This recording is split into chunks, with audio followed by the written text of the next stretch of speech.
როგორც იცით, ჩვენს YouTube არხზე პერიოდულად გიზიარებთ ჩვენს გამოცდილებას ბუღალტრულ აღრიცხვასთან დაკავშირებით. ამ ვიდეოში მინდა ვისაუბრო ერთ-ერთი აუცილებელ ინსტრუმენტზე თუ ხელსაწყოზე, რომელიც სჭირდება კარგ ბუღალტერს, რომ შეძლოს ხარისხიანი ბუღალტრული აღრიცხვის წარმოება.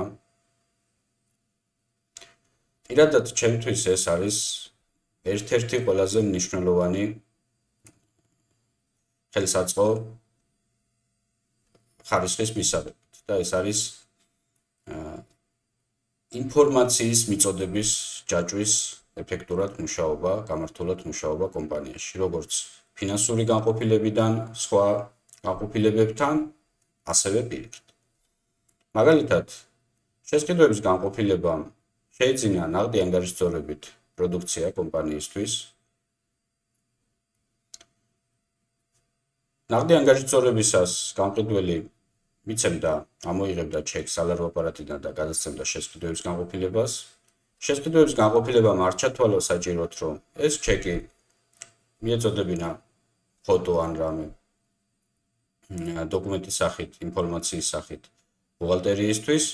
ბუღალტერიამ არ ჩათვალა საჭიროდ, რომ ინფორმაცია მიეწოდებინა, თქვათ, შესყიდვების განყოფილებისთვის, რომ პროდუქციის შეძენისას აუცილებელი არის სასაქონლო ზედნადების მოთხოვნა კომპანიის სახელზე და ტრანსპორტირების დაწყებამდე, რომ არ მოხდეს დაჯარიმება ერთი და მეორე იმ შესყიდულ პროდუქციაზე არსებობდეს ხარჯის დამადასტურებელი დოკუმენტი.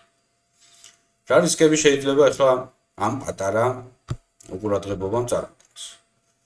სალაროს ან ანგარიშვალდებული პირის ნაშთი, რომელიც საგადასახადო კუთხით შეიძლება დასაბეგრი აღმოჩნდეს, დოკუმენტურად დაუდასტურებელი ხარჯი, რომელიც საგადასახადო კანონმდებლობით იბეგრება მოგების გადასახადით და თუ კომპანია დიღიგეს გადახდელია, ასევე ვერ მოხდება ამ ოპერაციაზე ანგარიშფაქტურის გამოწერაც და დიღიგესაც კარგავს კომპანიას და წარმოიდგინეთ ასეთი რაღაც კომპანიაში რამდენი შეიძლება მოხდეს თვეების და წლების განმავლობაში. ამიტომაც